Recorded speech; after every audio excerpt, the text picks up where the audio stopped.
Dr. Wood, author of the book Miracles in Minutes, part 2 to the love and care game. And, I showed you the battlefield, what's happening, why the battle's playing out the way it is, why love isn't connecting and occurring. And I'm going to elucidate a little bit more about that, and then also show you what is the solution. Okay? And the problem is, the way my solution, you're going to think that I am being an asshole, that I'm going to be I'm not loving and I'm being mean, which that's a perceptual bias. But the question is, do we get to love? Then you really shouldn't give a shit about how I did it. Okay? So when Helen Keller's teacher took care of her, it didn't look like she's very loving. She didn't let Helen do what she wanted to do. She had Helen do what she needed to do to connect to the world so Helen could express herself. And then Helen's life turned around. Her parents felt sympathy for Helen, and sympathy doesn't do shit. It just, I feel so sorry that you're so blind and deaf. Oh, okay. That's it seems loving, but it's not. Okay? So what's the solution? So repeat. You got a person who's hurt, who doesn't accept themselves, and they don't validate themselves, and they don't love themselves. So they go outside and they pull everyone else down into their own freaking misery. They're in hell. It likes friends. Some people go, I refuse to go to hell, but they got burned in being and trying to love somebody. Let's stop the burns. Won't we just like to love each other? Like, let's just simplify this shit. Let's rectify it. Let's create a solution and stop talking about I got burned in a relationship. What's causing the goddamn burns? And let's knock it the hell off and do something. So when you get in a relationship with a person who has a hole in their bucket, and I showed you in the last video, this person is not going to like me. Because what I'm going to do is I'm going to increase their pain and suffering. You're going to do what? It's almost like the movie Top Gun, and he's flying the airplane, and he's going to hit the brakes. What are you doing? You're bringing him closer to him. I'm going to hit the brakes. He goes, you're going to do what? That's right. And he's going to fly right past me. So in other words, I'm going to increase pain and suffering, because what they won't do is they won't let go of the belief that they're no good.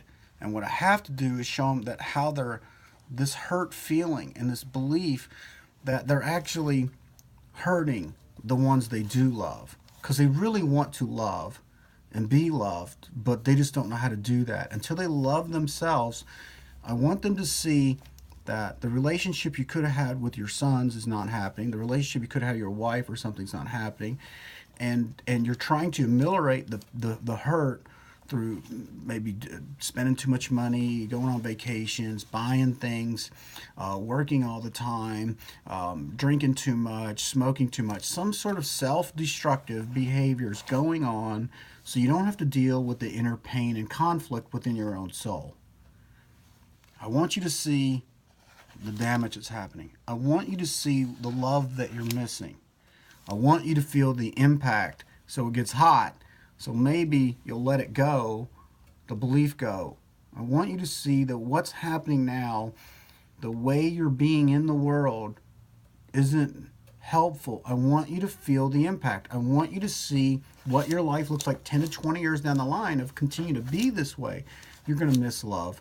You're going to miss everything that you could have had. You're going to miss out on the relationships you could have. You're not a bad person. You just think bad thoughts about yourself. What's missing is appreciation. Thanks. You're not thankful for yourself. You're not appreciating yourself. I mean, what is good about you? Go write a list out of everything that's wrong with you, and then we could be there for 6 hours. Write something about what's good for you. We could be waiting 6 hours for you to find one thing. Can't you see that you think so poorly of yourself, and all you think for is looking for what's wrong with you versus looking for what's wonderful about you? When you're doing your list of what's wonderful about you, and you start crossing off all the things that you thought were wrong with you, you change your whole perspective. Okay? So I did this other video. Okay? So here's you, the actor in the world. If you have this thought that you believe you're a bad person, you then try to cover up, I'm not a bad person. You try to prove you're a good person. And every time you try to prove you're a good person, it only reinforces I tried to love people and it didn't work out, and I hurt these people, and therefore I'm a bad person. I'm going to try to be a better person. So I try to be a better person, and I go out in the world using the same guilt manipulation strategy to prove I'm a good person. I'm trying, please validate me, and something didn't happen, and it didn't work out, and I'm such a bad person. Like, Jesus Christ, like, you got to get out of the loop. You got to get off this crazy train.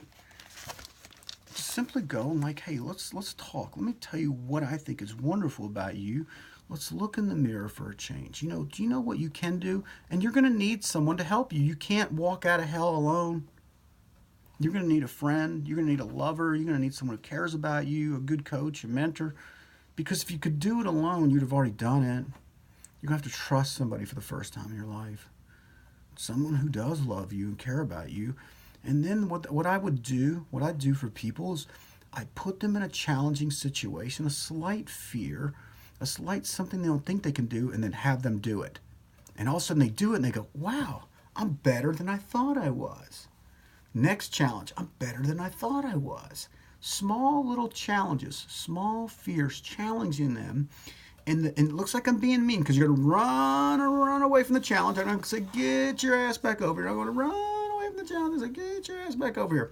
Once I have you, and I'm watching you the whole time, I got my eye on you. I'm not going to let you fall.